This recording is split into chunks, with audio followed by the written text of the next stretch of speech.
अखिलेश यादव जो कभी मायावती के साथ गठबंधन में थे, वो आज कह रहे हैं कि उन पर भरोसा नहीं है। आगे भरोसा कैसे कर पाएंगे? ये इसलिए कि ज्यादा सीटें जीत गई थी 2019 के चुनाव में मायावती, या फिर कुछ और?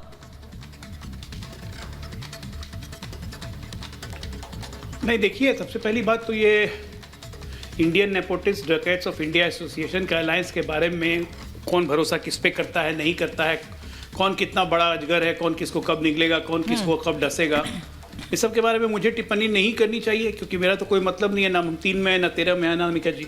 लेकिन आपको एक बताता हूँ अपने व्यक्तिगत अनुभव से, हम लोग सबको ही 10th तक तो सबको ही साइंस जरूर पढ़े हैं।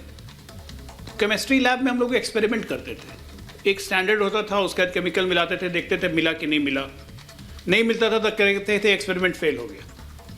तो ये आपस में इनका एक्सपेरिमेंट 17 में भी हो चुका, 19 में भी हो चुका, 2 लड़के भी चल चुके, साइकिल भी चल चुकी, हाथी भी चल चुका, कुछ हुआ नहीं।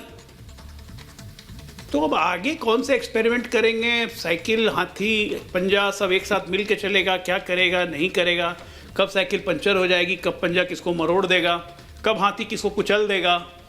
तो ये इनका अपना आपस का सर फुटअव्वल है, उसमें हमें क्या करना है। लेकिन हाँ, इनके सर फुटअव्वल से जनता को एक बात समझ में आ रही है कि शुद्ध खाने और खिचड़ी खाने में क्या अंतर है। देश जो पिछला 10 साल से शुद्ध खाना खा रहा है, एक पूर्ण बहुमत की सरकार का, और खिचड़ी खाना जो देश देख चुका था पिछले 10 सालों में, और 1996 से लेकर 1999 में, और देश का क्या हालत हुआ था।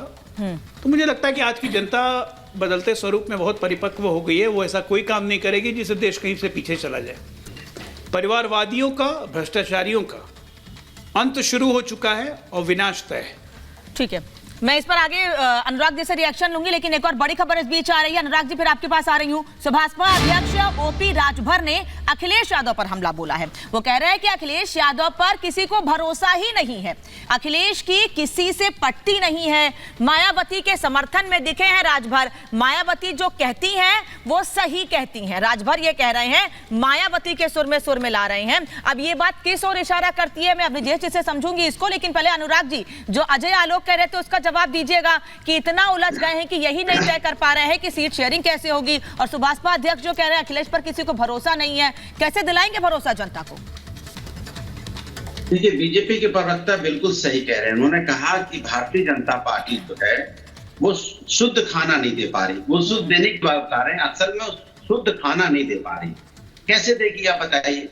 जब आप एक एक करके बताता हूँ। समाज में महिलाओं की बात होती है, महिला सम्मान की, तो भारतीय जनता पार्टी खड़ी नहीं दिखाई देती है, और अगर होती भी है तो भारतीय जनता पार्टी के नेताओं पे ही कई बार आरोप लगते दिखाई पड़ते हैं। जैसे पीएचयू की घटना आपने देखी, एक विधायक भी जेल चले गए रेप के मामले, वो भी आपने देखी, कटवा का भी आपने देखा, अंकिता भंडारी कांड भी आपने देखा, उन्नाव भी आपने देख लिया, महिला पहलवानों को किस तरह से उनके साथ अन्याय हुआ वो भी आपने देख लिया। तो भारतीय जनता पार्टी की सरकार के समय की है ना, तो कैसी बात है ये, इनके समय में कैसा राज्य चल रहा है आप समझ सकते हैं। अगर किसान के ऊपर जाएंगे तो किसान को देखो इन्होंने किस तरह से परेशान किया था, कि उनके रास्ते में कील कांटे बिछाए थे, उनको किस तरह से जीना मुश्किल किया हुआ था, तब जाके वो उनका बिल काला कानून वापस ले पाए।